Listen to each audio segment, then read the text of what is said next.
বাসায় হুট করে গেস্ট চলে আসলে আপনি কিন্তু ঘরে থাকা অল্প কিছু ফ্রুটস দিয়েই এই কাস্টার্ডটি বানিয়ে নিতে পারেন মাত্র 1 ঘন্টায়। ইয়েস, ইউ হার্ড রাইট, মাত্র 1 ঘন্টায় আপনি এরকম মজার এক কাস্টার্ড বানিয়ে পরিবেশন করতে পারবেন। এখানে আমি 1.5 লিটার দুধ জাস্ট একটা বলক দিয়ে রেখে দিয়েছিলাম ঠান্ডা হওয়ার জন্য।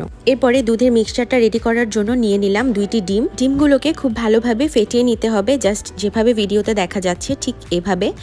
এরপরে আমি নিয়ে নিয়েছি 5 টিস্পুনের মতো কাস্টার্ড পাউডার। এখানে আমি আহমেদের কাস্টার্ড পাউডারটা ইউজ করেছি এবং এরপরে আমি হাফ কাপ দুধের সাথে ভালোভাবে এটা মিক্সড করে একটা সাইডে রেখে দিচ্ছি। এবার কাস্টার্ডের যে মিক্সচারটা এটা রেডি করে নেওয়ার পালা। শুরুতেই যে 1.5 লিটার দুধ আমি একটা জাল দিয়ে রেখেছিলাম, সেখানে আমি আস্তে আস্তে ডিমের মিক্সচার এবং কাস্টার্ড পাউডারের মিক্সচারটা ঢেলে দিয়ে এভাবে ভালো করে মিক্সড করে নিব এবং এরপরেই আমি একটা ভালো ব্র্যান্ডের ভ্যানিলা এসেন্স দিয়ে দিচ্ছি। এই ভ্যানিলা এসেন্সটা খুবই ভালো, এটা আমি 2 টিস্পুন ইউজ করেছি। ভ্যানিলা এসেন্সটাও আমি এখানে ভালোভাবে মিক্সড করে দেওয়ার পরে দিয়ে দিচ্ছি পরিমাণ মতো চিনি। চিনিটা অবশ্যই আপনারা কীরকম মিষ্টি খান এটার উপর ডিপেন্ড করে। এরপরে দুধের এই মিশ্রণটাকে আমি চুলায় বসিয়ে জাল করে নিয়েছি।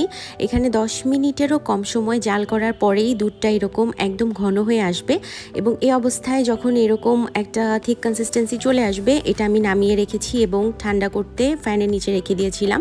তো এরপরে আমি এখানে নিয়েছি আম, স্লাইস করে রেখেছিলাম কিছু কেক, কলা আর হচ্ছে আপেল, সাথে আমি এখানে লাল আঙুরও ইউজ করেছি। এরকম কাস্টার্ডে যেহেতু জেলেটিন ইউজ করা হয় আমার কাছে ছিল না এবং এটা যেহেতু খুবই ইনস্ট্যান্ট মোমেন্টে বানানো, তাই আমি এখানে এই জেলিগুলো ইউজ করেছি। এটা অরেঞ্জ ফ্লেভারের জেলি ছিল। আর এরপরে কাস্টার্ডের মিক্সচারটা যখন একদম ঠান্ডা হয়ে এসছে, দেখতে পাচ্ছেন কতটা থিক। এটা আমি একটু বিট করে নিয়ে এরপরে আমি সবগুলো ফল একবারে দিয়ে দিচ্ছি।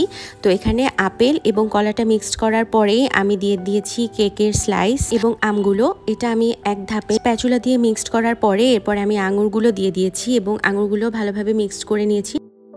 এ তো হয়ে গেল আমার চটজলদি একদম ইজিয়েস্ট রেসিপি কাস্টার্ডের। এই রেসিপিটা একদম ইনস্ট্যান্ট, গেস্ট আসলে একদমই খুব তাড়াতাড়ি সার্ভ করা যায়, কারণ এখানে দুধটা ঘন করে রাখার জন্য যে সময়টা লাগে ওইটা লাগছে না। রেসিপিটি ভালো লাগলে অবশ্যই শেয়ার করে দিবেন এবং কমেন্ট করে জানাবেন। Thanks for watching.